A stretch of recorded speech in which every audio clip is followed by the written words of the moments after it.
রাজ্যের বিভিন্ন জায়গায় প্রতিদিন পানীয় জল থেকে শুরু করে বিদ্যুৎ পরিষেবা, রাস্তাঘাট ইত্যাদি নিয়ে মানুষ সরব হন, মানুষ কথা বলতে শুরু করেন। তারা দাবি করেন যে সেখানকার প্রশাসন ঘুমিয়ে আছে, এসব বিষয়ের প্রতি কোনো নজর দেওয়া হচ্ছে না। স্বাভাবিক কারণে ক্ষুব্ধ জনতা সংবাদ মাধ্যমের মুখোমুখি হয়ে কথাগুলো বলতে চান। এমন একটি বিষয় সামনে এসেছে দুপচরা এডিসি ভিলেজ থেকে। দুপচরা এলাকার মানুষ মারাকপাড়া সহ বিভিন্ন জায়গায় পানীয় জলের সংকটের মুখোমুখি। তারা তাদের অভিযোগের কথা যেমন জানিয়েছেন, বলেছেন পাম্প মেশিন দীর্ঘদিন ধরে বন্ধ হয়ে আছে, অপারেটর আসছেন না বলে। তারপরও দপ্তর কর্তাদের কোনো বলা যেতে পারে দপ্তর কর্তাদের কোনো হুঁশ নেই, এবং সংশ্লিষ্ট যারা জনপ্রতিনিধি আছেন তাদেরও কোনো হুঁশ নেই। সকলেই যেন সেই এলাকার মানুষের কথা শুনতে বা খোঁজখবর নিতে রাজি নন।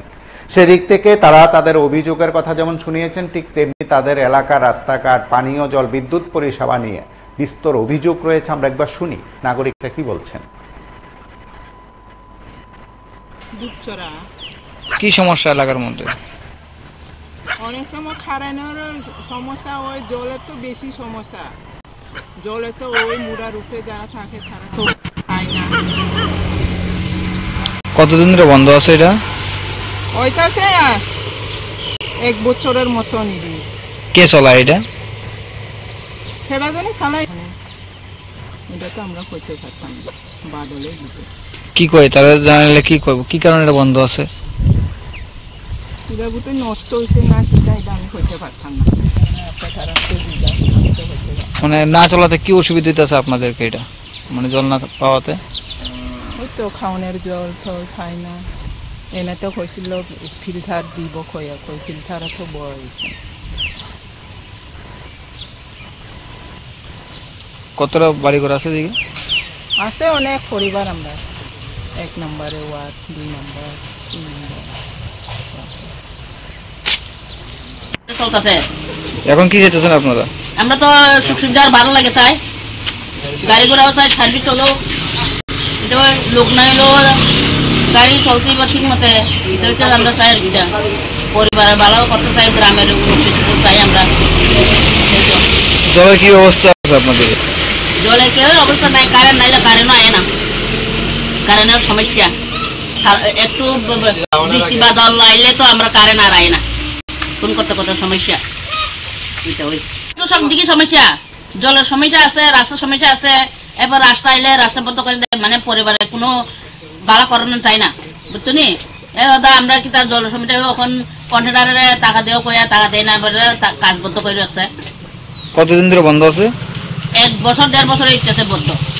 স্থানীয় যারা নেতৃত্ব আছে তারা কি কয়, নেতারা কি কয়? এখন পার্টিটা পাল্টাই গেছে, বিজেপি পাইছে একবার, মত আইছে একবার, এই ভোটারা আর কোনো কাজ করে না, কেউ নাই। এখন পঞ্চায়েতের সেক্রেটারি নাই, এরপর এখন চেয়ারম্যান নাই, ব্যাক চেয়ারম্যান নাই, এরপরে পদের মেম্বার নাই, এরপরে লিডার নাই। এখন ছোট ছোট আবুজা সুচির মতন তারা এখন লিডার। আমরা বরাবর মানুষগুলো কাম করা লাগে, আমরা জনসাধারণ থেকে তারা লিডারে বেশি।